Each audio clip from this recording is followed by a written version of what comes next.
l'Assemblée, ne serait-ce qu'au nom du rétablissement de l'ordre constitutionnel, n'importe qui aujourd'hui peut renverser M. Sassou Nguesso et dire qu'il est venu rétablir l'ordre constitutionnel et ce sera beau jeu. Et de ce point de vue, et sans compter tous les autres facteurs d'incompétence liés à l'individu, la façon dont il a déstructuré l'État. Si vous mettez toutes ces choses-là ensemble, le Congo n'est pas comparable à tous les pays dans lesquels les coups d'État ont été applaudis. Chez nous, on réunit beaucoup plus de conditions pour justifier un coup d'État. Et donc, entre la mascarade électorale annoncée, la probabilité et la possibilité d'un coup d'État, il ne reste que la troisième voie, c'est celle du peuple. Parce que personnellement, je le redis, je suis contre le coup d'État de la même façon que je suis contre la mascarade électorale. Et que peut faire ce pays pour sortir de l'ornière? C'est que le peuple reprenne son destin en main. Donc, Vous faites qu'il puisse allusion se là à soulever. une révolution populaire, c'est ça? Tout peuple opprimé a le droit de réagir face à l'oppression. Ce peuple avait choisi la voie de la démocratie. Par la guerre, on lui a imposé une autre voie. Le Congo est comme un véhicule qui était sur l'autoroute et que l'on a sorti de l'autoroute, qu'on a installé dans la savane, qu'on est en train de conduire dans la savane. Et toutes les fois qu'on parle d'élection, et là je m'adresse aux autres responsables de l'opposition qui construisent leur discours autour de la tenue d'une élection libre et transparente, c'est que parler d'élection quand un véhicule se trouve dans la savane, c'est comme vouloir savoir qui va continuer à conduire le véhicule dans la savane.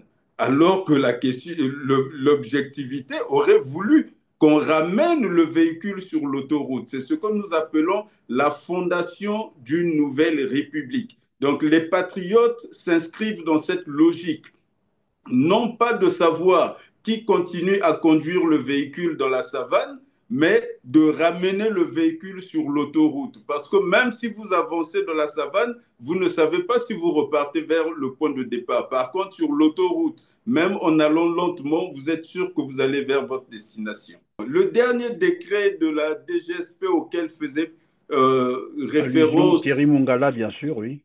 oui, le porte-parole du gouvernement, il a parlé d'un décret du 18 septembre 2025, curieusement. Donc, il est récent, il est d'une trentaine de jours en arrière. Dans ce décret, la DGSP est rattachée au ministère de l'Intérieur, curieusement. Or, que nous dit le président de la République? Que ce décret est un faux, puisque le président dit, j'ai donné l'ordre. Si la DGSP est rattachée au ministère de l'Intérieur, pourquoi ce n'est pas le ministre de l'Intérieur qui a donné l'ordre à la DGSP? Voilà, donc on revient et beaucoup ont pensé que du fait de cette déclaration, l'opération pouvait désormais revêtir le caractère légal. Mais vous dites que ça n'a rien à voir, ni Sassou Nguesso ne peut protéger ceux qui sont en train, voilà, d'exécuter cette opération. Je rappelle ici, il s'agit des exécutions sommaires, massives, systématiques, Il ne peut. extrajudiciaires, et nous sommes déjà à plus d'une centaine d'exécutions comme ça au Congo-Brazzaville. Et donc, vous disiez que malgré les propos, il faut les appeler comme ça, parce que tout le monde sait, c'était à l'inauguration, voilà, d'un CEG, en plus, donc devant les élèves, en majorité mineurs. Et malgré donc cette déclaration, ça ne couvre pas ceux qui sont à l'exécution. Mais c'est ce qu'avait compris Toumba Diakité. Je vous parlais du procès en Guinée sur les massacres, les assassinats du 28 septembre 2009. Les choses se sont passées à peu près dans le même contexte. Donc, le président Dadis Camara gouverne en dehors des règles établies. Et lorsqu'il apprend qu'il y a un rassemblement qui va se tenir contre sa participation à l'élection, il va lâcher des bandes de personnes qu'il avait entraînées et armées, qui représentaient justement la division spéciale présidentielle. Donc, c'était ses gardes du corps, c'était une unité qui ressemble à la DGSP. il va les lâcher, ils vont aller commettre des assassinats au stade le 28 septembre 2009.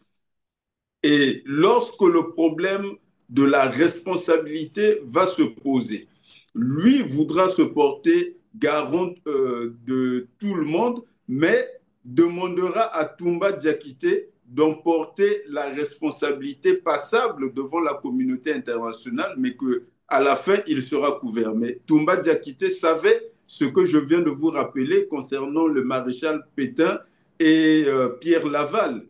Il savait que le président avait dit qu'il prenait sur lui, mais ça n'avait pas empêché qu'on juge Pierre Laval, qu'on le condamne à mort et qu'on l'exécute. Et donc, Toumba Diakité, sentant que le président l'avait mis dans une trappe sans issue, a pensé qu'il fallait en finir avec lui, a sorti son pistolet et a tiré sur le président.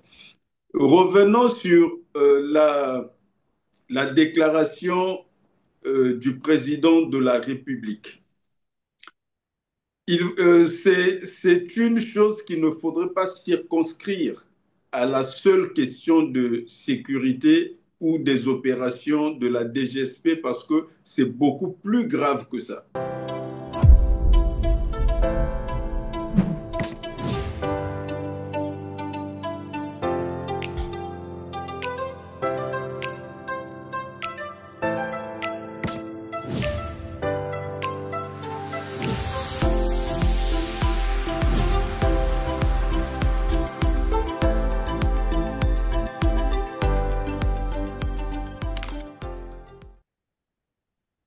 Mesdames, Messieurs, bonjour et merci de suivre ce numéro de Droit de Savoir. Vous êtes bel et bien sur R7 et merci de votre fidélité avec moi sur ce plateau.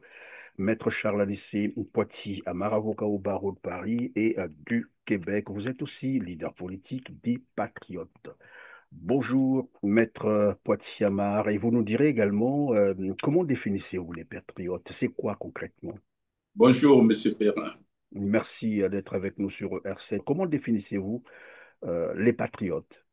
Dans mon discours du 16 janvier 2025, dans lequel j'appelais le président de la République à partir, à quitter volontairement ses fonctions, j'avais annoncé la création de l'Union patriotique pour la nouvelle République. Comme vous le savez, dans toutes mes interventions, j'appelle de mes voeux la fondation d'une nouvelle République. Et donc, l'Union patriotique pour la nouvelle République est un mouvement politique. Ce n'est pas un parti politique, ce n'est pas une association, c'est un mouvement qui concerne tous les Congolais. Et en sigle, nous avons choisi, pas en sigle, mais en raccourci, nous avons choisi les patriotes parce que ça parle à chacun des Congolais, chacun peut se reconnaître. Et d'ailleurs, dans l'une de mes interventions, je demandais à nos compatriotes de ne pas pratiquer le patriotisme platonique, donc d'aimer la patrie du simple bout des lèvres, mais de pratiquer cet amour de la patrie. Et les patriotes sont dans cette perspective de vivre pleinement l'amour de la patrie en posant les actes qu'il faut pour faire renaître cette patrie et fonder la nouvelle République que nous appelons de nos voeux. Ce qui vous faisait également dire que pour cette lutte politique de libération, s'il faut appeler ça comme ça, de la République du Congo, vous pourriez faire don de votre vie. C'est ce que j'ai cru comprendre. Je Ça, fais c'est le le don de, patriotisme. je fais le don de ma personne dans cet engagement. D'ailleurs, nous parlons d'une époque où il est nécessaire de mesurer l'ampleur de l'engagement des uns et des autres. Parce que l'engagement, le Congo est un pays qui n'a pas connu de lutte d'indépendance. Et nous n'avons jamais connu véritablement de lutte de libération. Et nous sommes dans une situation particulière aujourd'hui. Nous sommes l'un des peuples qui vivent sous un régime qui ressemble à une colonisation intérieure. Donc il y a un réel besoin de retourner vers les fondamentaux que nous avions arrêtés à la conférence nationale de commun accord de tous les Congolais et qui avaient fait naître la Constitution de 1992, du 15 mars 1992, que tout le monde avait défendu. Et la renaissance, la refondation de cette République implique l'engagement des uns et des autres. Et c'est donc un moment particulier pour nous, Congolais. Et dans cette lutte, nous savons qu'en face, il y a un régime qui ne lésine pas avec les moyens de la résistance. Tout peut arriver. On l'a vu dans le passé concernant certaines personnes. Et donc, vous ne vous engagez pas dans ce combat pour fonder une nouvelle république en ayant des réserves sur votre personne. Merci, Maître Poiti Amar. Alors, sur ce même plateau, vous lanciez un appel à la désobéissance civile pour le 24 octobre dernier, c'était le vendredi. Est-ce une simple coïncidence de date avec l'inauguration du CEG de la liberté à Potopoto? Nous sommes là dans Brazzaville où Sassou Nguesso et son PCT ont mobilisé leurs partisans à coups de t-shirts et de billets de banque pour assister à cette inauguration. Mais je voudrais aussi comprendre si ce n'était pas là une démonstration de force, dirait-on, non, peut-être pour vous dire également que finalement les Congolais ne sont pas sortis, ils n'ont pas répondu à votre appel. Vous faites bien de le souligner parce qu'il y a eu de la place, de la part du régime, une volonté de déterminer, d'empêcher cette désobéissance civile, puisque c'est de cela qu'il s'agissait.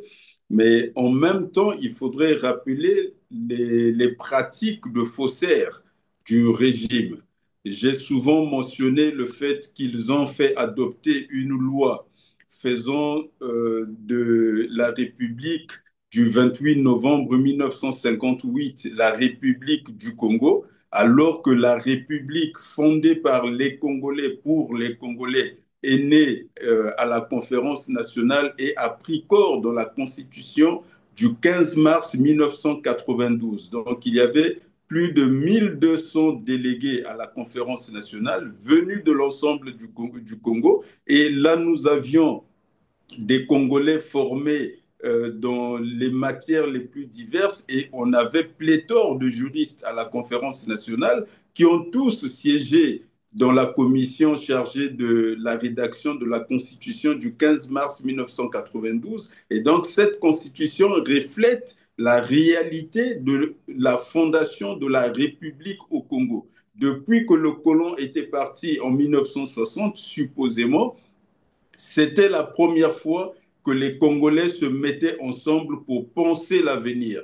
Comment est-ce qu'ils allaient vivre ensemble? De 1960 à 1991, ça a été une succession de régimes de faits et souvent par la violence. Donc une succession de coups d'État et des constitutions imposées aux Congolais. Donc la première fois que les Congolais se mettaient ensemble en toute liberté pour penser leur avenir commun, c'était à la conférence nationale, d'où la Constitution du 15 mars 1992 est la pierre angulaire de la fondation de la République au Congo. Or, ce régime qui a tué la République en 1997 par l'acte fondamental du 24 octobre 1997. Donc, avec cet acte fondamental, un individu sans aucune légitimité prenait sa plume et disait j'abroge la Constitution de 1992. Donc, ce dont tous les Congolais avaient convenu,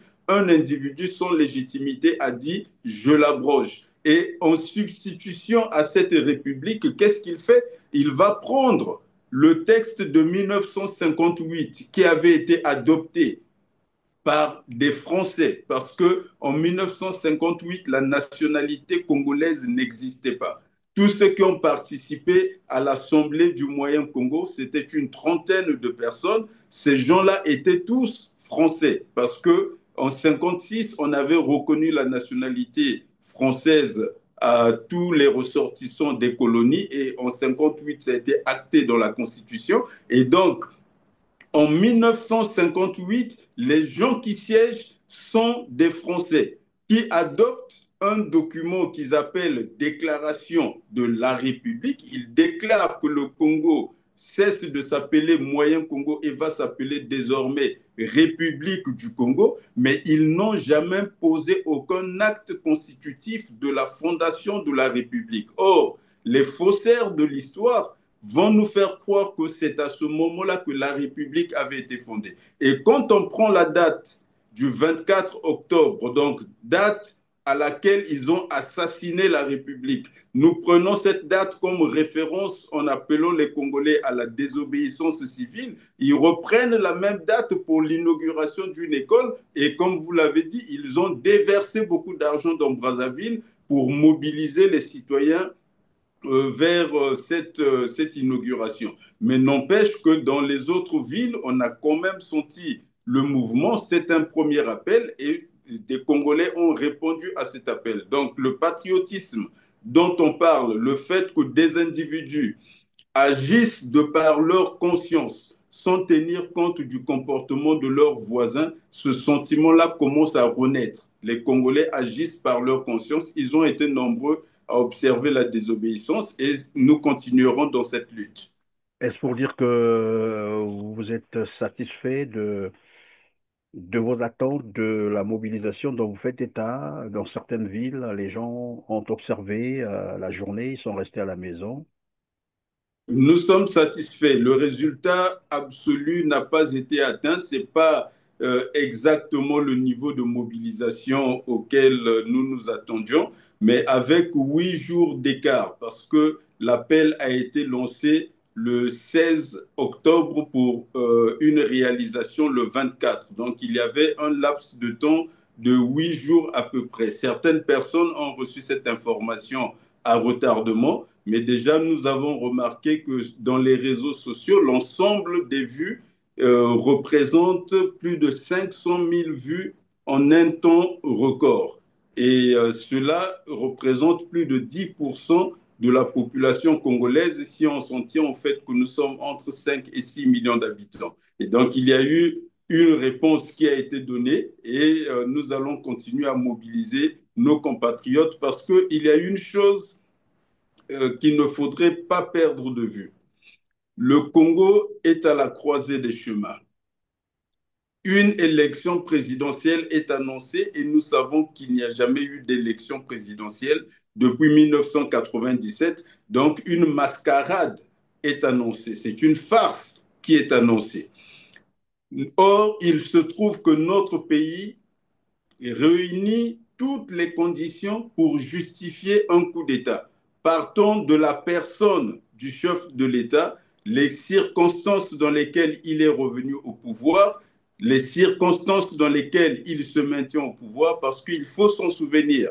Il a été chassé du pouvoir par les urnes. Il était président de la République en 1992. Les Congolais ont décidé qu'il ne devrait plus être là. Ils ont choisi quelqu'un d'autre. Donc il a été chassé par les urnes.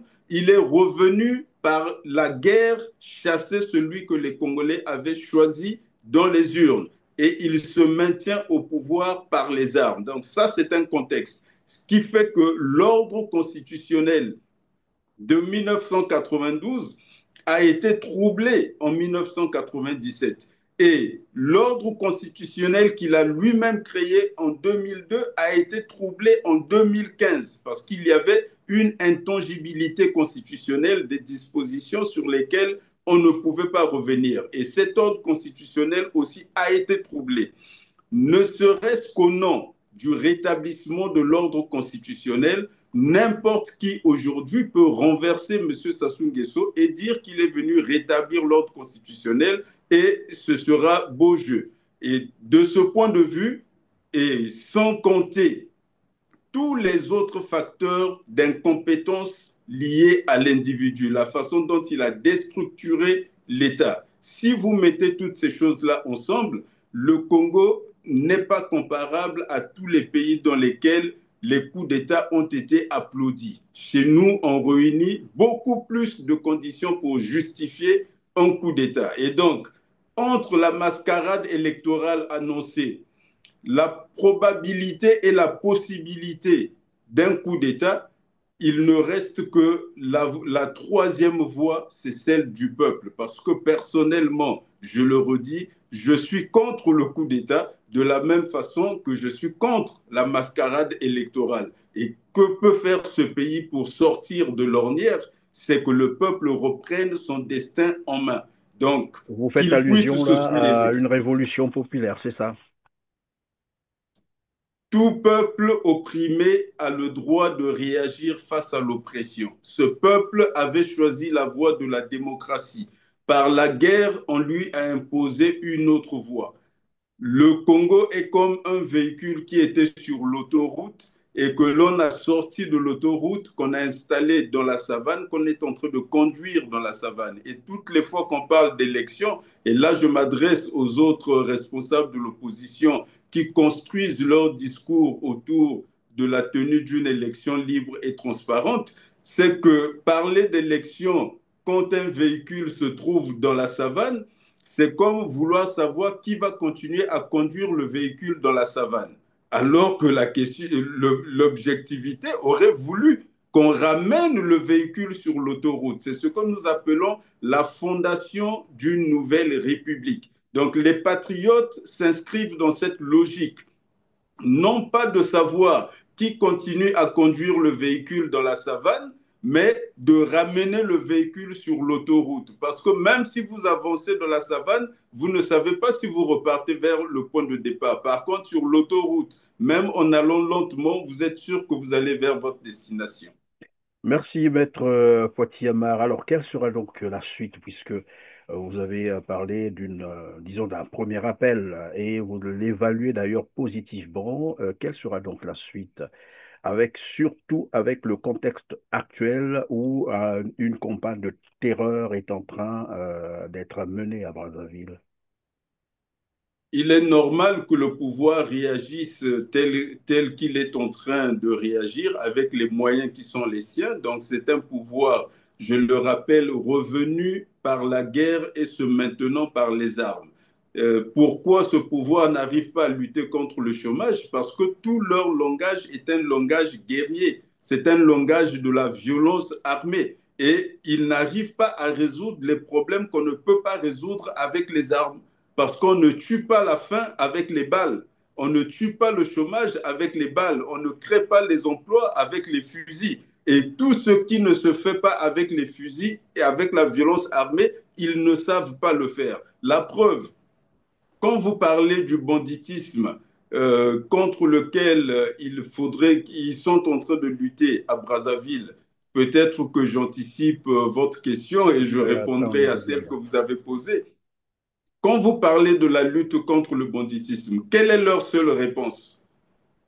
La tuerie, la tuerie de masse. Ils organisent les assassinats publics de personnes et les destructions de biens matériels. Donc, ils utilisent la violence, la force brute, ce qui constitue un aveu de leur incapacité à traiter la criminalité comme le font les nations civilisées. Parce que la criminalité telle qu'elle devrait être traitée, ça doit passer par le procès, je le rappelle, qui est une instance de production à la fois de connaissances et de vérité, en même temps que c'est une instance de régulation des problèmes sociaux. Donc on écarte le procès. Le procès est le produit des millénaires de civilisation. C'est plusieurs milliers d'années derrière pour que l'humanité soit arrivée à la conclusion que quel que soit ce qu'on approche à n'importe quel être humain, il est présumé innocent jusqu'à ce que sa culpabilité ait été établie devant une juridiction indépendante respectant une procédure lui offrant les droits de la défense. Donc ici, on écarte le procès, on le remplace par les balles, encore une fois.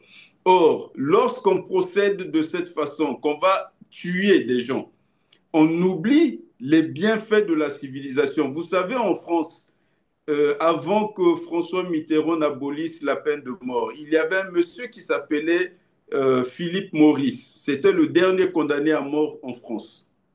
Philippe Maurice, condamné à mort pour avoir tué 4 personnes et en procès pour avoir tué 2 autres personnes, arrive l'abolition de la peine de mort. Et ce monsieur qui se sentait déjà mort doit s'inventer un avenir. Vous savez qu'est-ce qu'il a fait? Il s'est remis aux études. Et Philippe Maurice est aujourd'hui l'un des meilleurs experts au monde de l'histoire du Moyen Âge.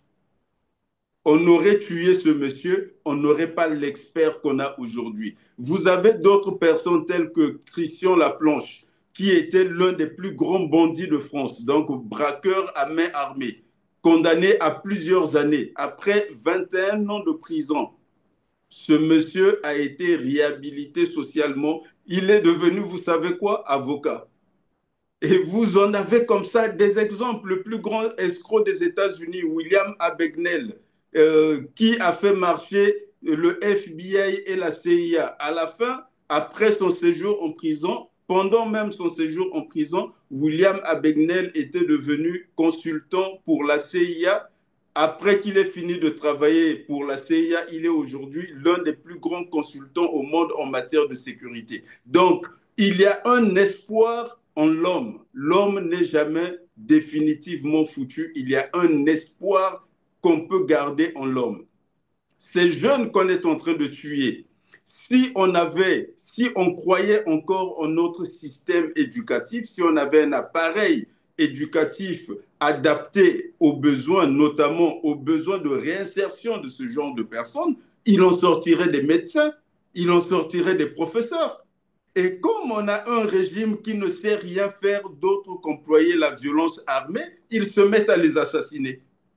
Ils les ont fabriqués parce qu'ils ont créé les conditions sociales d'émergence de cette population et maintenant ils se mettent à les assassiner comme pour tuer leur propre tort. Or, je vous l'ai dit dans l'émission précédente, si les germes qui ont provoqué la naissance de ce grand banditisme ne sont pas attaqués à la base, si les germes ne disparaissent pas, dans un an, nous aurons encore des bébés noirs. Mais vous savez quoi? Ça sera des bébés noirs d'une autre envergure. Parce que comme le vaccin, celui qui a résisté au vaccin revient avec plus de violence pour les pathologies, je voulais dire. Et donc ici, si vous avez utilisé cette violence contre les bébés noirs et qu'ils arrivent à survivre à ça, que les sources demeurent, la nouvelle vague de bébés noirs sera une vague capable de résister à cette répression. Et à ce moment-là, on risquera de se retrouver dans la situation du Haïti, c'est ça, de Haïti. Mais on y va presque. On y va presque, mais nous n'allons pas vers la situation de Haïti à cause des bébés noirs et des Koulouna. Ce n'est pas à cause de ces personnes, c'est à cause de la déstabilisation générale de l'État. Je vous ai donné l'exemple d'Alexandre le Grand à qui un bandit avait dit, mais vous rançonnez toute la planète et vous me reprochez à moi de rançonner une petite bande de pêcheurs. Mais les Koulouna peuvent reprocher à ce régime qui a pris en otage l'ensemble des Congolais, toute la République, les Koulouna leur feraient le même reproche. Ce que fait ce régime, c'est quoi? C'est le pillage systématique de l'économie du Congo depuis 1997. Vous avez des exemples récents où on signe un contrat dans lequel on donne à l'autre partie 90% des revenus de l'exploitation d'un projet commun et au Congo, il lui reste 10%. Trouvez un exemple dans le monde où cela se fait. Il n'y a aucun autre exemple de cette nature. Vous avez par exemple pour le ramassage des ordures dans Brazzaville, on avait une société qui était devenue incapable de ramasser les ordures. À On Verda, en oui. a pris une autre qui n'a apporté aucune solution. Et maintenant, on retourne vers l'implication des forces de l'ordre pour procéder à ce ramassage. Donc, je vous l'ai dit, c'est un régime, lorsqu'on n'utilise pas la violence, ils ne savent pas comment on règle les problèmes. Donc, même ramasser les ordures, ils ne savent pas comment on règle ça. Et dire que cette société Albarac, je crois, c'est d'elle que vous faites allusion, avait exigé Oui, 3 milliards 250 millions de francs CFA avant de démarrer les activités, avec bien sûr le matériel abandonné par Averda. Ce n'était qu'une parenthèse. Alors revenons donc sur l'opération, puisque vous avez déjà amorcé le sujet, notamment la lutte contre le banditisme au Congo-Brazzaville. Je voudrais rappeler ici pour l'intérêt de nos téléspectateurs l'article 14 de la Constitution congolaise qui dispose que tout individu, tout agent de l'État, tout agent des collectivités locales, toute autorité publique qui se rendrait coupable d'actes de torture ou de traitement cruel, inhumain ou dégradant, soit de sa propre initiative, soit sur instruction, est puni conformément à la loi. Alors, quelle interprétation faites-vous de cet article en fonction, bien sûr, de l'opération de lutte contre le banditisme menée par la DGSP au Congo, Brazzaville? La disposition est claire, mais avant de revenir sur cette disposition, je réponds à votre question puisque j'avais promis d'y répondre. La dernière question qui concernait les patriotes, ce que nous allions faire. Donc, je confirme que nous allons maintenir les opérations. On va continuer à travailler avec les Congolais pour voir avec eux quelle serait la meilleure solution. Il y a la génération Z qui pense qu'il faudrait aller au soulèvement tout de suite sans autre forme de procédure, qui aurait souhaité qu'on ait lancé l'appel à un soulèvement. On n'en est pas encore là. Nous sommes dans une phase de prise de conscience parce que quand bien même le soulèvement est un droit pour le peuple, pour tout peuple opprimé, et toujours est-il qu'il faudrait avoir une maîtrise des opérations parce que lorsqu'elles vous échappent, à la fin, ça peut ne servir à rien puisque souvent, c'est des militaires qui vont recueillir les fruits. Donc, nous continuerons à travailler. Maintenant, Oui, mais pendant que vous concernant continuez, pardon, maître, lorsque vous parlez du soulèvement, nombreux, en fait, c'est une question récurrente, de dire que le soulèvement n'est pas encadré par la loi au Congo, c'est-à-dire la Constitution ne reconnaît pas un soulèvement populaire. la constitution écrite, si encore on considère que le Congo a une constitution, parce que de ce point de vue, je dirais qu'il y a une confusion faite par les Congolais entre le papier qui contient de l'encre sur lequel il est écrit constitution et la constitution. Parce que la constitution, ce n'est pas simplement un papier avec de l'encre dessus. La constitution, c'est à la fois si je reprenais la terminologie du général de Gaulle, ce serait un esprit, d'abord un esprit, des institutions et une pratique. Et de Gaulle n'était pas n'importe qui en la matière, c'est quelqu'un qui a médité la question de la Constitution parce que pendant la Deuxième Guerre mondiale, il avait demandé à René Cassin de lui recommander des ouvrages pour ses réflexions constitutionnelles et René Cassin lui avait recommandé deux classiques de Kelsen et un classique de Carré de Malberg qui étaient parmi les meilleurs en Europe à l'époque. Et donc, De Gaulle, parlant de constitution, savait de quoi il parlait. Or, il disait, c'est un esprit des institutions et une pratique. Donc, une constitution, ce n'est pas de l'encre sur du papier. Alors, la constitution congolaise, de quoi est-elle faite? Je vais me référer aussi à un grand auteur américain qui s'appelle Reed Amar, un grand professeur de Harvard, qui a publié un ouvrage qui s'appelle America's Unwritten Constitution, donc la constitution non écrite des États-Unis. Ça veut dire qu'il y a aux États-Unis une constitution qui ne se trouve pas dans la constitution américaine. Et partant de cette théorie constitutionnelle, la constitution véritable du Congo est une constitution immatérielle aujourd'hui. C'est ce que les Congolais ont accepté à la conférence nationale, c'est ce que les Congolais ont reçu en legs de la France, notamment la Déclaration des droits de l'homme et du citoyen. C'est aussi la Déclaration universelle des droits de l'homme, c'est la Charte africaine des droits de l'homme et des peuples, c'est l'ensemble de ces textes, qu'ils soient ou non matérialisés dans notre constitution écrite. Le legs positif de l'humanité en matière constitutionnelle constitue la constitution non écrite du Congo. Et dans ce legs universel, il y a le fait que n'importe quel peuple, quand il est opprimé, a le droit de s'insurger contre l'oppresseur. Et donc, qu'on ne nous dise pas que ce droit-là existe pour tous les peuples, sauf pour les Congolais. Et ceux qui le disent, c'est ceux qui pensent que la Constitution, c'est du papier et de l'encre dessus. Revenons donc sur l'article 14 de la Constitution congolaise du 25 octobre 2015. Je vais relire tout individu, tout agent de l'État, tout agent des collectivités locales, toute autorité publique qui se rendrait coupable d'actes de torture ou de traitement cruel, inhumain ou dégradant, soit de sa propre initiative, soit sur instruction est puni conformément à la loi. Quelle interprétation peut-on faire de cet article en fonction de ce qui se passe au Congo, notamment l'opération de la DGST?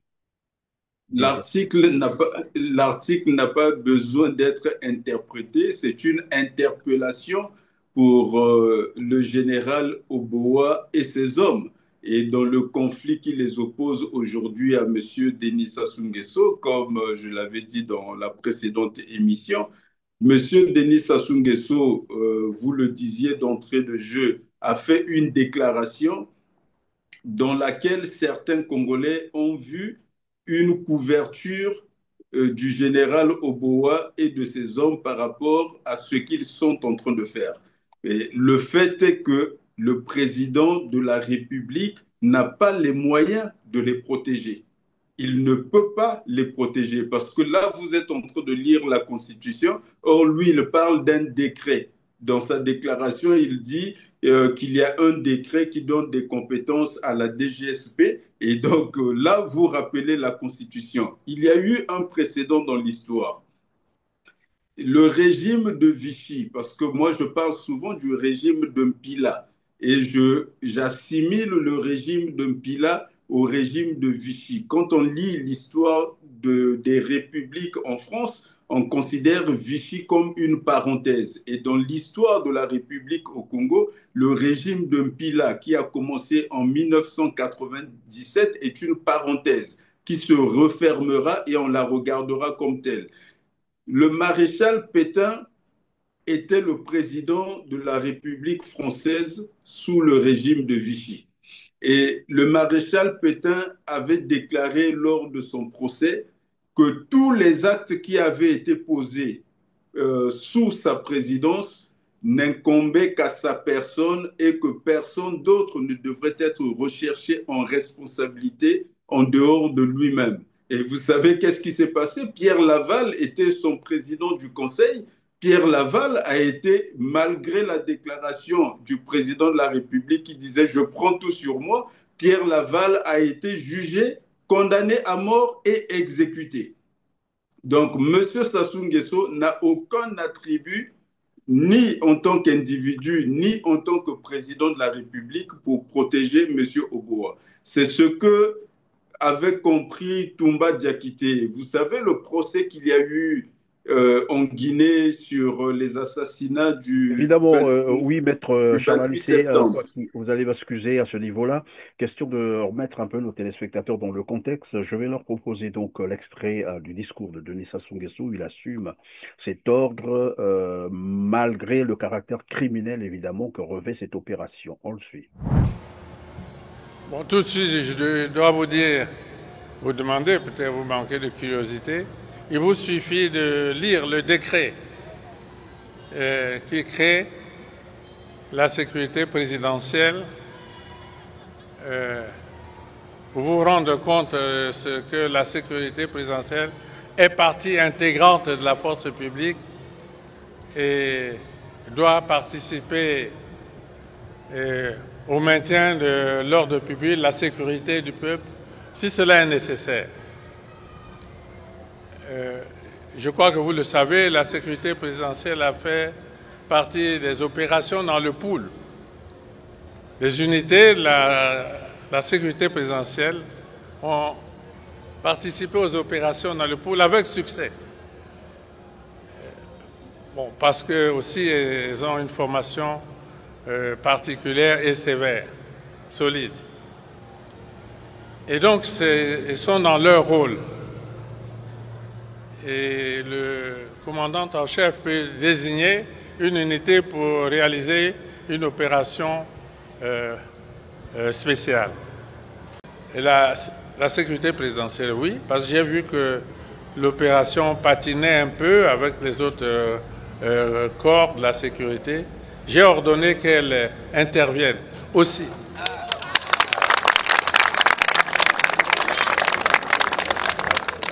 J'ai ordonné qu'elle intervienne aussi, comme j'avais ordonné aussi qu'elle intervienne lors des opérations dans le pool.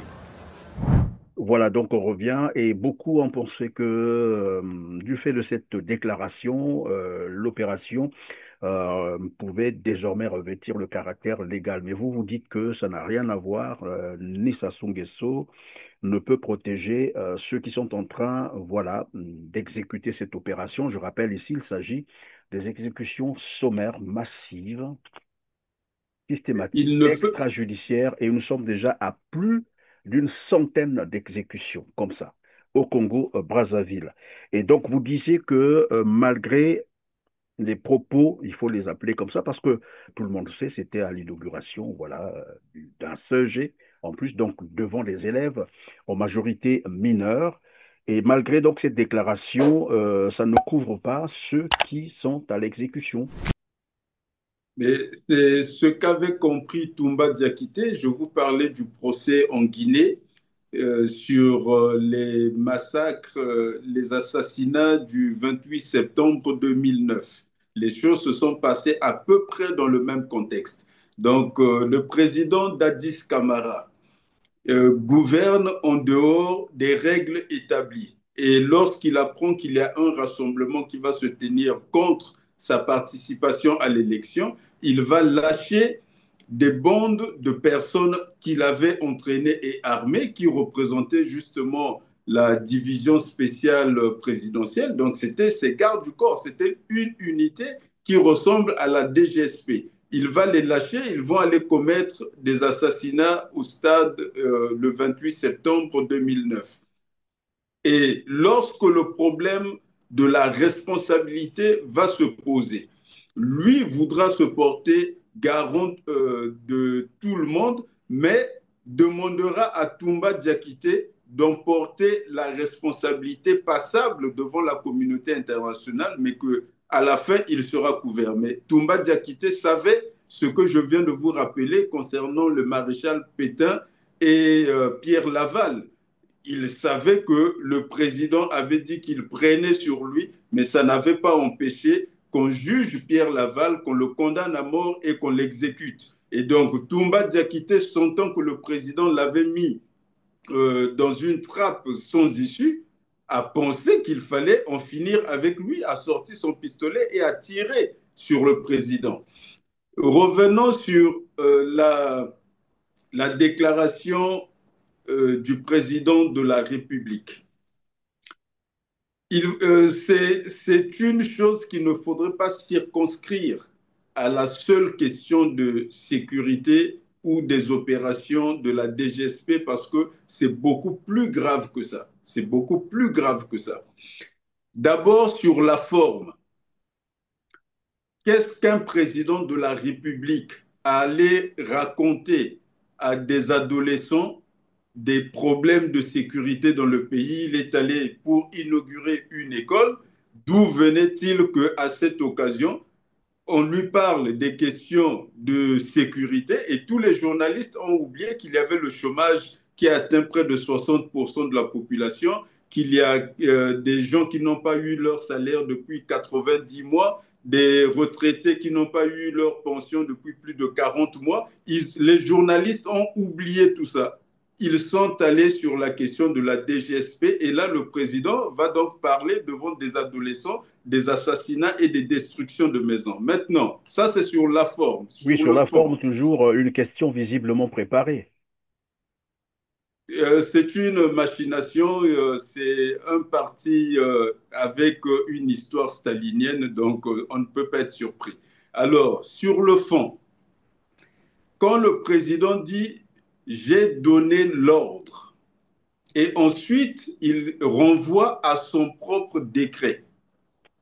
Ça rappelle 1655, Louis XIV.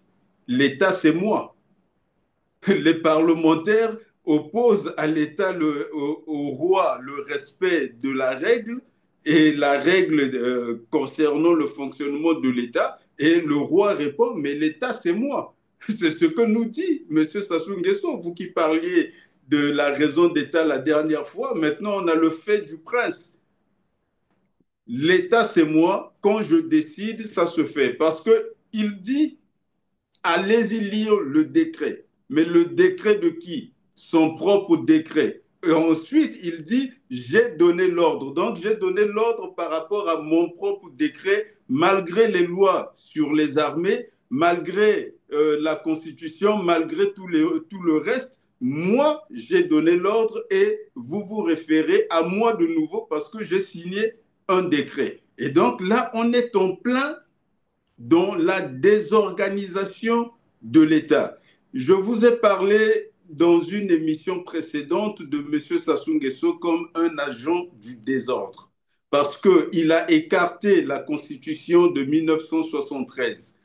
Il a fait adopter celle de 1979, il a écarté en 1984.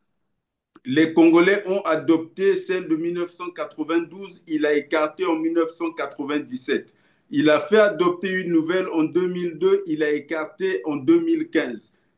Qu'est-ce que cela signifie? La Constitution, c'est comme les fondations d'une maison. Donc, une république, c'est une maison pour la nation. Alors, nous sommes dans une maison où il y a quelqu'un qui s'est fait la profession de saper les fondations chaque fois. Vous ne pouvez rien faire dans cette maison parce qu'on casse les fondations tout le temps et vous êtes dans l'incertitude. Donc, à la fois à l'intérieur, vous êtes incapable de vous projeter dans l'avenir et la communauté internationale, les investisseurs internationaux ne peuvent pas venir dans votre pays parce que vous êtes en pleine instabilité institutionnelle et ce n'est pas fini puisque l'agent perturbateur est encore dans votre pays.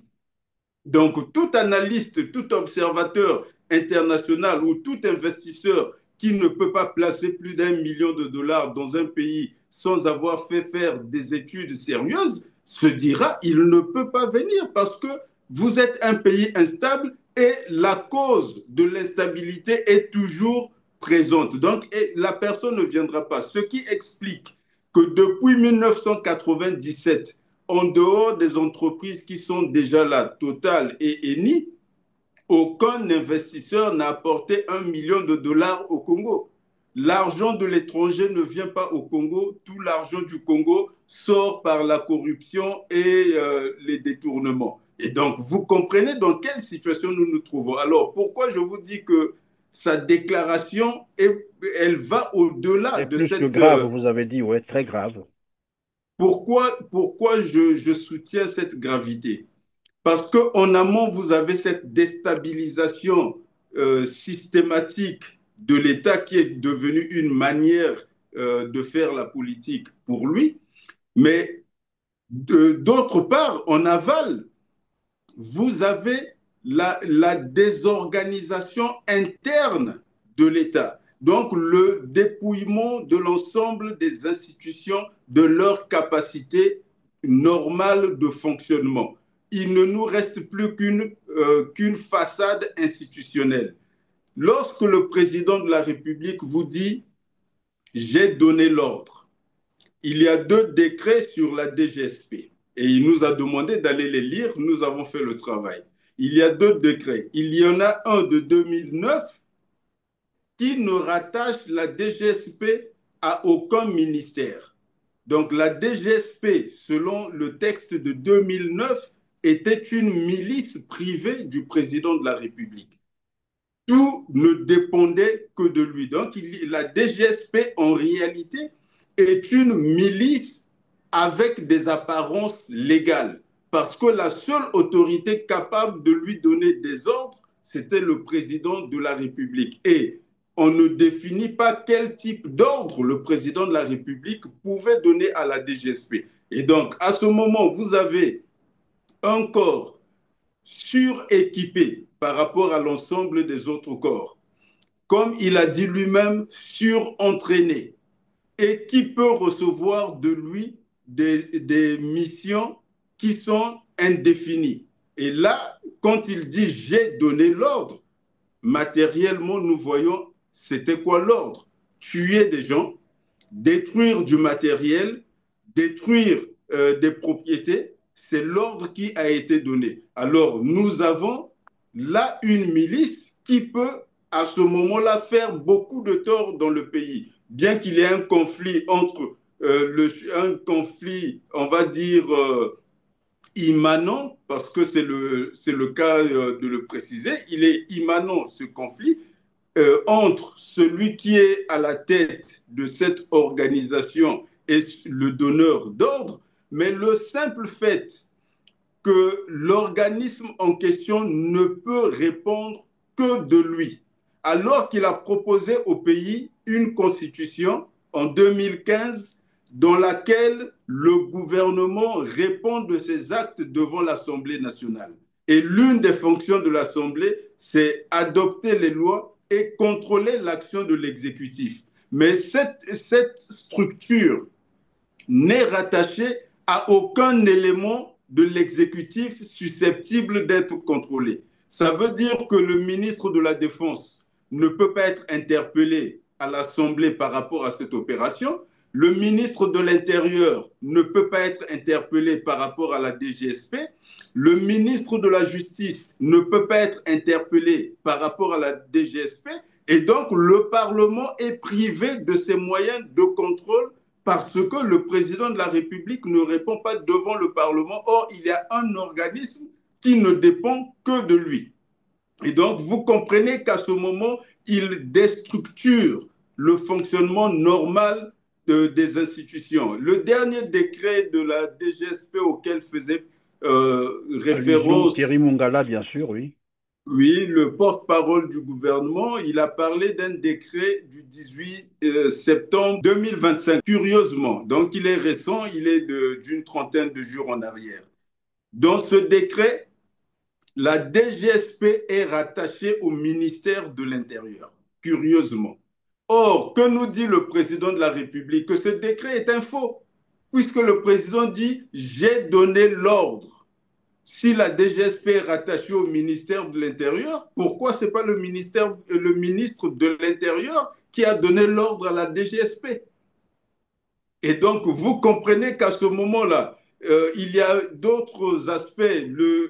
Le directeur général de la DGSP, selon le décret de 2009, avait qualité de conseiller spécial du président de la République. Et dans le nouveau décret, il n'a pas cette qualité-là. Est-ce que c'est un désaveu? Est-ce que c'est fait à escient? En tout cas, entre l'encre qu'il y a sur le nouveau décret et la réalité sur le terrain, on voit que la DGSP fonctionne selon la réalité de 2009, selon le décret de 2009. Donc, c'est une milice privée du président de la République avec des apparences légales parce qu'on a parlé d'un décret. Évidemment, il y a un petit détail qu'il faut peut-être aussi développer, vous l'avez dit tout à l'heure. Dans le décret 2009, il avait un rang de conseiller spécial de Denis Sassou Nguesso.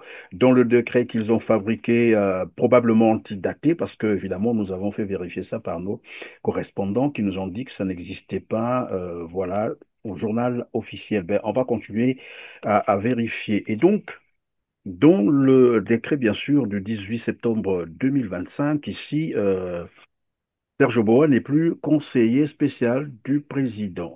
Lors de la dernière émission avec vous, vous disiez qu'il y avait déjà là une course de vitesse entre les deux. Est-ce qu'on est en train déjà là d'assister à, comme qui dirait, à une sorte de séparation, un éloignement, où Denis Sassou Nguesso veut maintenant s'éloigner ou éloigner Serge Boa, pourquoi pas. Mais il a dit aussi que la DGSP est en train de mener cette opération aux côtés des autres forces. Il a tenté de se rattraper vers la fin de son discours, mais sur le terrain, on se rend compte que la DGSP opère seule. Et ma question, c'est de savoir, est-ce qu'il a tenu ce propos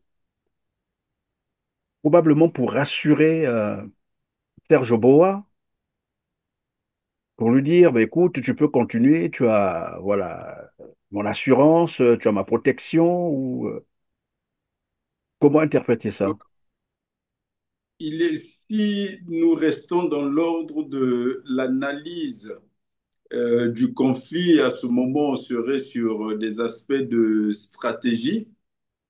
Euh, D'abord, lorsqu'il donne l'ordre au général Oboa d'agir dans la société, je vous ai amplement expliqué que nous avons adopté des lois de décentralisation et de déconcentration de l'État qui font de Brazzaville une préfecture civile et qui font de Brazzaville une mairie.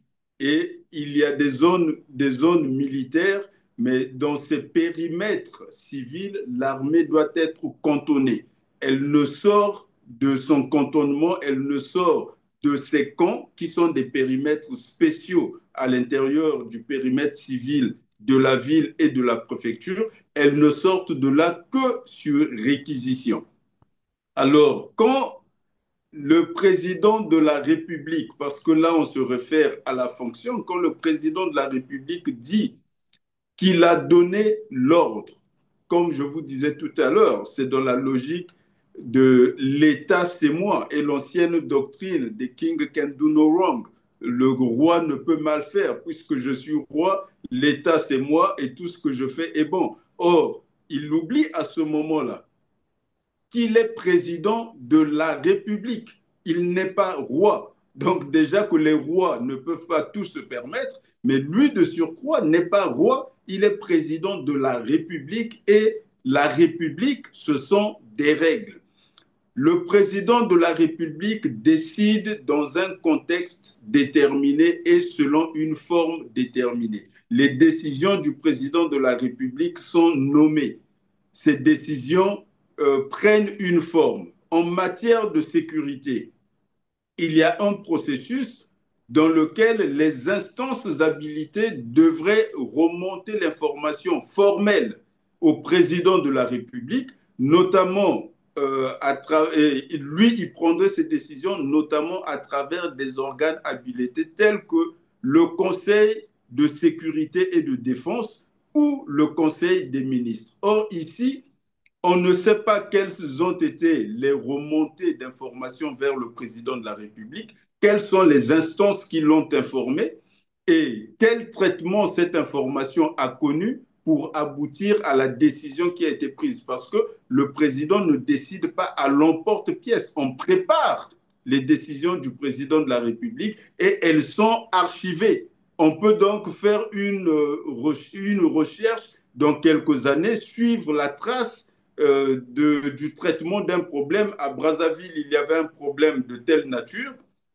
Voici comment les organes de documentation ont recueilli l'information, ont transmis l'information, elle a été traitée comme ceci, elle a donné lieu à telle décision. Or, ici, nous n'avons pas ça. Et si vous partez dans une logique de benchmark où on compare les bonnes pratiques, puisque les pays échangent leurs bonnes pratiques dans toutes les matières, que ce soit en administration, en politique étrangère, ainsi de suite.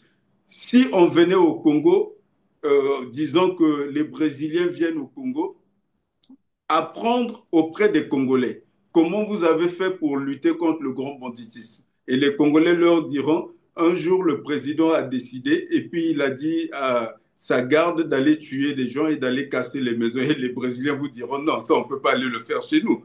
Et ça ne marche pas, c'est une méthode, on ne sait pas de quelle époque elle vient.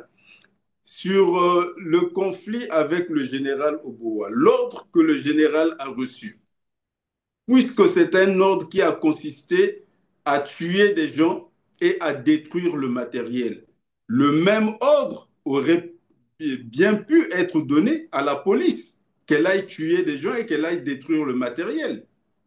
On n'a jamais donné cet ordre-là à la police. On aurait pu le donner à la gendarmerie.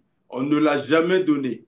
Pourquoi on ne l'a donné qu'au général Oboa? Parce que dans un contexte de risque de coup d'État, le général Oboa est le seul qui dispose des moyens pour accomplir une telle entreprise avec succès. Et donc, il fallait le démobiliser moralement et l'avilir auprès de l'opinion publique. Or, fort malheureusement, lorsque la mission est accomplie, qui devrait faire apparaître le général Oboa comme un grand sanguinaire, une grosse brute, il se passe que la population applaudit le général. Donc, celui qu'on voulait avilir apparaît auprès de la population comme un héros. On a augmenté sa puissance de la popularité. Donc, il avait déjà une puissance matérielle et de la fonction et les hommes dont il dispose de leurs compétences. Mais ici, on augmente sa compétence de la popularité. Le président ne fait pas la déclaration pour protéger le général Oboa. J'ai déjà expliqué qu'il ne peut pas le protéger. Il n'a aucun moyen de le protéger. Au contraire, c'est le général Oboa qui le protège depuis plusieurs années. Donc, il ne le protège pas. Il a fait pour rassurer plutôt Serge Oboa, dont il estime qu'il commence certainement à réfléchir sur cette opération, qui est une opération criminelle, nous l'avons démontré, aux ordres illégaux, nul n'est tenu d'obéir, ça tout le monde le sait, et Serge Oboa aussi le sait. Mais dès lors qu'on lui a fait faire du sale, comme on le dit, certainement qu'il commence à réfléchir, et pour rattraper cela, Denis Sassou Nguesso, certainement, tellement qu'il est aussi cynique, s'est dit laisse-moi rassurer voilà, Oboa pour qu'il n'aille pas au bout, certainement, de ses idées. Non. Je persiste dans l'élan de dire qu'il ne peut pas le rassurer, même si c'était ses intentions. Il n'a pas les moyens de le rassurer.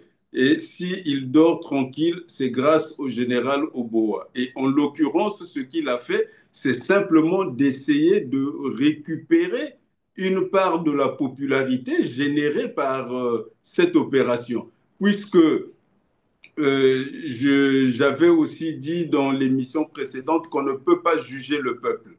Le peuple applaudit le général. Les dernières vidéos que j'ai vues, c'est celle des bandits traînés dans la rue par les agents de la DGSP et applaudis par les citoyens, qui les accompagnent d'ailleurs.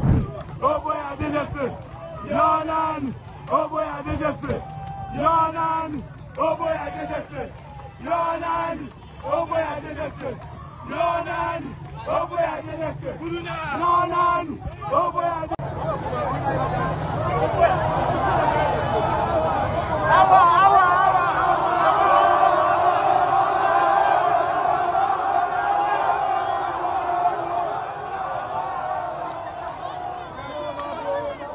Bon, donc, lorsque vous voyez ce degré de popularité, quand le président de la République vient faire la déclaration qu'il a faite, qu'il ne peut tromper que les naïfs, cette déclaration a pour but de dire c'est moi qui ai donné l'ordre, donc si c'est une opération populaire, je dois en recueillir les fruits. Mais ça ne règle pas le problème de fond entre lui et le patron de la DGSP. Je vous ai parlé d'un conflit immanent. Ce conflit n'est pas seulement dû à cette opération. L'opération vient mettre la situation en exergue, mais c'est une situation qui est là depuis longtemps. Ce sont les homologues de M. Oboa qui ont pris le pouvoir au Niger, au Burkina et au Mali. Et au Gabon.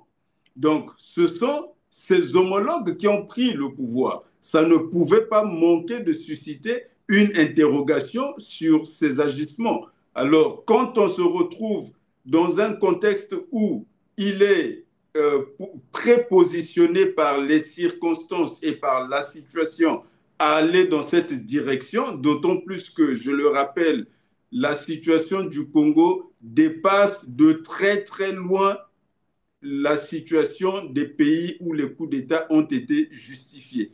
Vos collègues journalistes sur plusieurs plateaux ont nommé le Congo comme l'un des pays dans lesquels le coup d'État aurait lieu. Donc nous sommes dans cette situation. C'est pour ça que les patriotes mobilise les Congolais pour que le peuple ne soit pas absent de cette situation, que nous puissions prendre les choses en main. Donc le conflit immanent entre le président de la République et le patron de sa sécurité dans un contexte justifiant la perpétration d'un coup d'État est un conflit qui est engagé. Et on verra qui des deux réglera l'affaire avant, mais c'est une course de vitesse. Comme dans le film de Lucky Luke, le plus rapide va tirer sur l'autre. Alors, je reviens là-dessus, évidemment, puisque Denis Sassou Nguesso a fondé, évidemment, son argumentaire sur le décret. Nous avons dit tout à l'heure, il y a un décret de 2009 qui existe. Bon, ils ont pris un autre, disons qu'il n'est pas encore au journal officiel, mais bon, considérant que ce décret existe. C'est le décret numéro 2025 tiré 390 du 18 septembre 2025 pour ceux qui voudront lire ce décret. Denis Sassou Nguesso dit toutes ces missions sont contenues dans le décret. Bon, on a essayé de lire le décret, on a vu nulle part où voilà, était inscrit qu'il faut aller tuer les gens, il faut exécuter sommairement les gens, ça n'existe pas dans ce décret. Ça, c'est un fait. Mais il dit, en fait, si je l'ai bien compris, ça voulait dire que rien que par ce décret, la DGSP pouvait se mouvoir, voilà, décider de leur propre initiative, de se mouvoir, aller faire une opération spéciale. Alors, je vais mettre, comme qui dirait, le pied dans le plat. Est-ce pour aussi dire que finalement, fort de ce décret, un matin, Serge Boa peut se réveiller avec ses unités pour dire ben, Denis Sassou Nguesso est accusé de délinquance financière, voilà, de crimes contre l'humanité. Il y a un procès pendant d'ailleurs en France sur évidemment les massacres du Beach.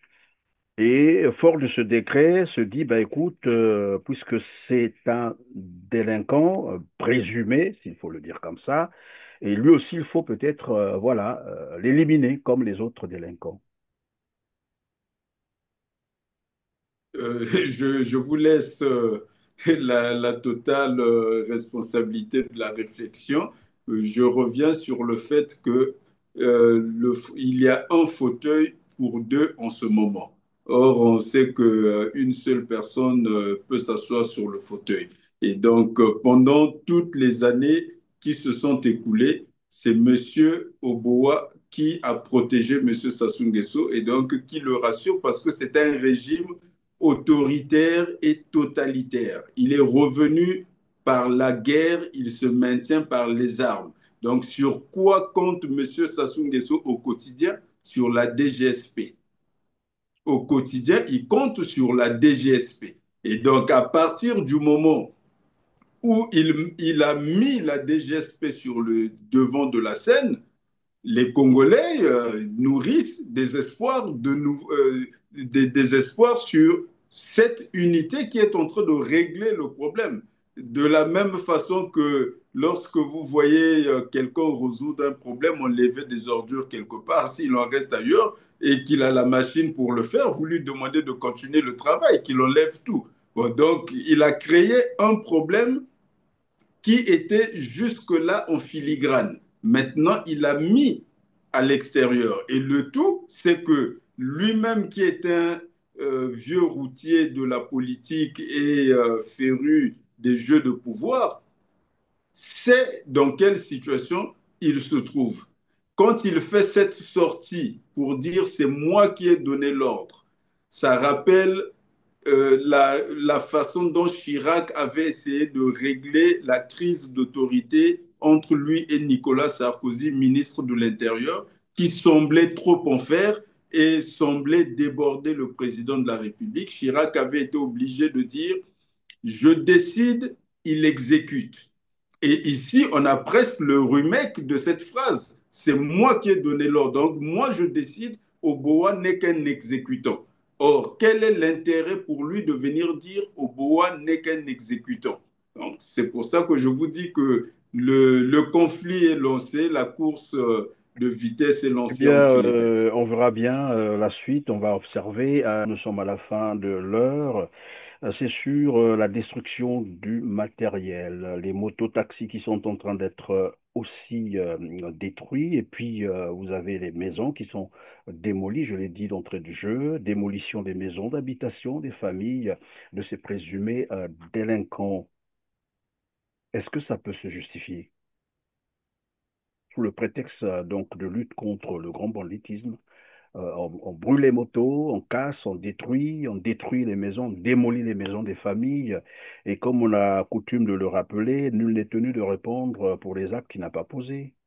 La procédure pénale est individuelle. Chaque individu ne répond que des actes qu'il a posés personnellement. Et en tout ce qui concerne les écarts de comportement d'un individu par rapport à l'ordre public, l'État n'est pas un individu, il n'agit pas selon ses humeurs. L'État agit suivant une mécanique réglée. Donc, en l'occurrence, il y a un code de procédure pénale. Quand on détruit des biens en matière de procédure pénale, on respecte toutes les étapes jusqu'à la confiscation des objets du litige. Encore, je me demande comment est-ce que dans cette affaire, des maisons des parents deviennent l'objet du délit ou du crime.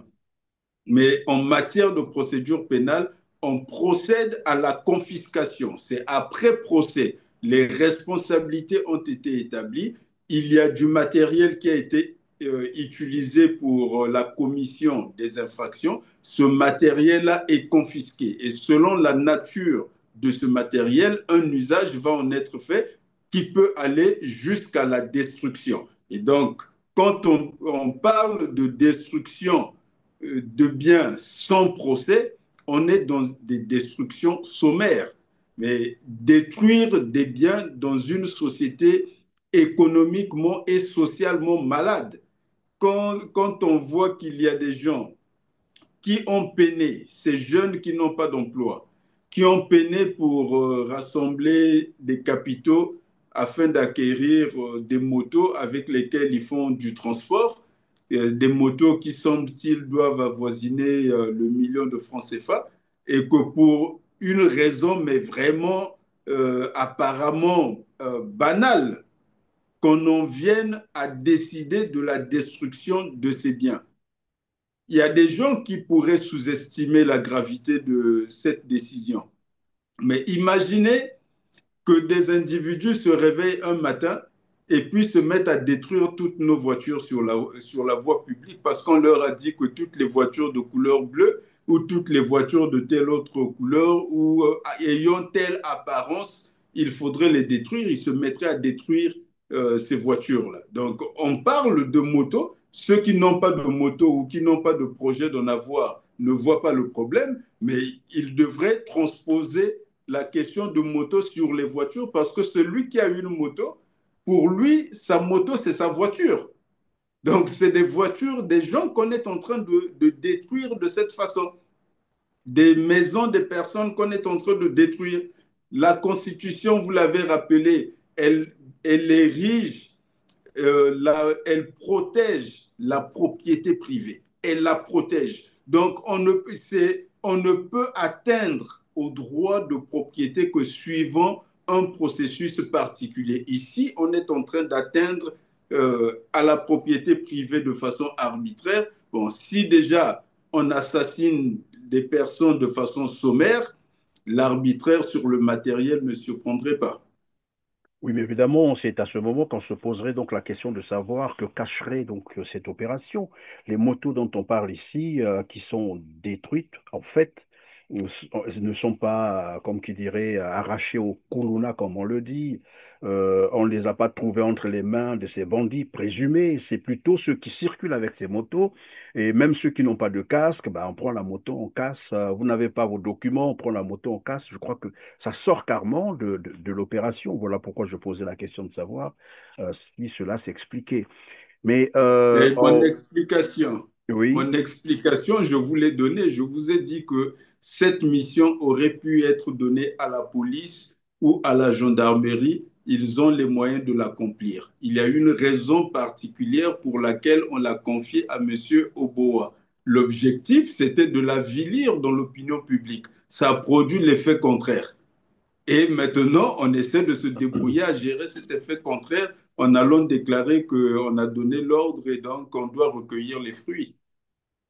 Voilà, ça ne s'arrête pas là. Je vais vous proposer donc une dernière vidéo, un extrait bien sûr. C'est Serge Boa qui s'adresse aux parents des présumés bandits. Alors, il est très ferme, il menace des représailles contre ses parents. On l'écoute, on revient sur le plateau. Conformément aux actions du président de la République, chef suprême des armées, nous allons aller jusqu'au bout. Vous les parents, les complices de vos enfants, faites les choix. Après un mois d'opération, nous avons compris les sorciers, les parents, complices, les parents du bien, complices. Dans la vie, il faut savoir faire des choix. En ce jour, sur les lettres du port de l'esprit grade des colonels-majors au titre de 2025, nous demandons humblement aux parents de faire le bon choix de la vie. Sinon, la force de la loi va s'appliquer sur eux. La force de la loi s'applique. Sans état. Voilà, alors vous avez suivi, Serge Boa dit les parents doivent choisir. Bon, après, on s'est posé mille et une questions. Qu'est-ce que cela voulait dire? Qu'est-ce que les parents doivent choisir? Est-ce que ils ont dû faire un mauvais choix de mettre ses enfants au monde? Mais là encore, c'est l'arbitraire parce qu'on s'adresse aux parents des délinquants présumés. Ils doivent choisir, sinon la force de la loi va s'abattre sur eux et il est ferme. Ça sera sans état d'âme. Comme quoi, aujourd'hui, ces parents doivent vivre dans un choc psychologique et ne savent plus, ou probablement s'inquiètent et se demandent qu'est-ce qui va leur advenir après cette déclaration. Une sorte de menace. Bon, parlons de la force de la loi. Je ne sais pas de quelle loi il s'agit. Cependant, dans la course de vitesse qui existe aujourd'hui, je vous ai dit que ces opérations, de les avoir confiées au général Oboa, à mon entendement et selon toute vraisemblance, ne visaient pas d'autre objectif que d'avilir le personnage dans l'opinion.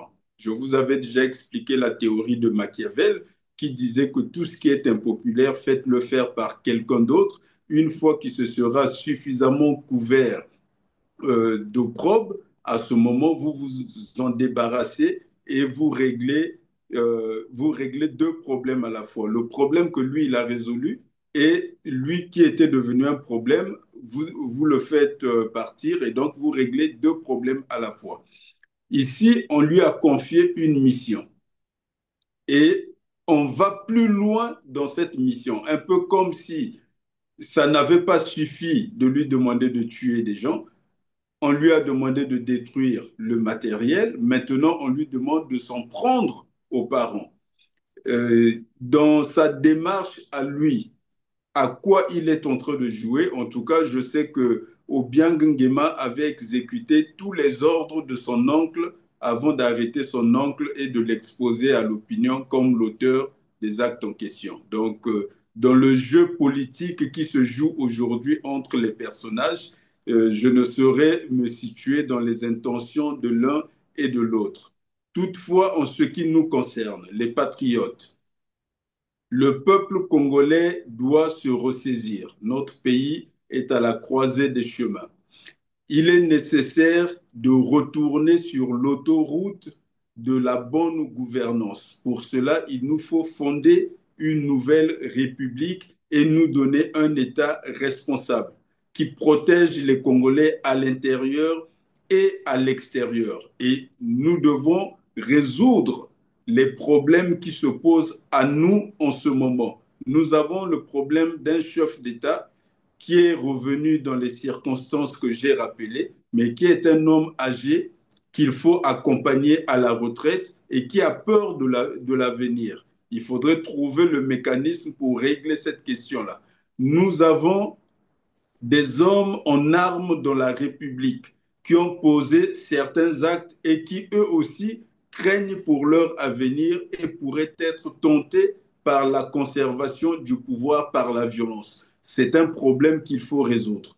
Nous avons le problème des victimes qu'il y a eu dans le pays. Une longue liste de malheurs et de victimes.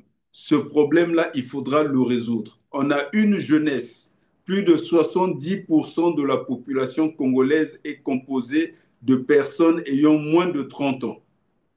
Cette jeunesse, aucun avenir ne lui est proposé. Au moment où l'on est en train de parler de la nouvelle frontière des matières, donc les nanomatières associées aux nanotechnologies, ce débat n'est pas en cours dans notre société. L'intelligence artificielle, les États-Unis l'ont rendue obligatoire.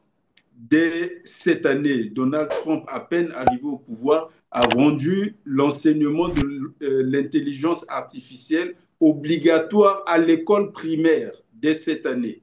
En Chine, le président Xi Jinping avait rendu l'enseignement obligatoire dès l'année passée. L'intelligence artificielle, qui est l'avenir du monde, n'est pas un sujet de préoccupation de notre pays. Donc, à nos compatriotes, je dis qu'une nouvelle génération est prête. La nouvelle République doit naître. Le président de la République doit partir et faisons-le en ordre.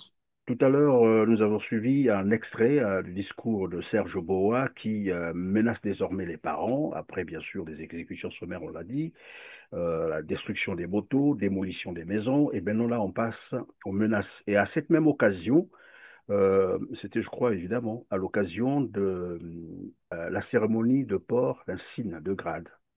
Et donc Oui, c'est ça. 3 autres colonels ont été promus à la DGSP, bien entendu.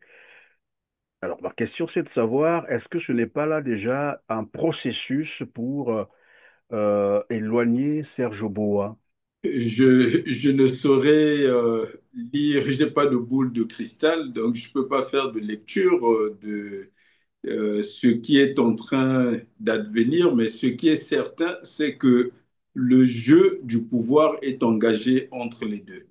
Et ce sera au plus vite. Donc, il y a un adage qui dit, la crevette qui s'endort, le courant l'emporte.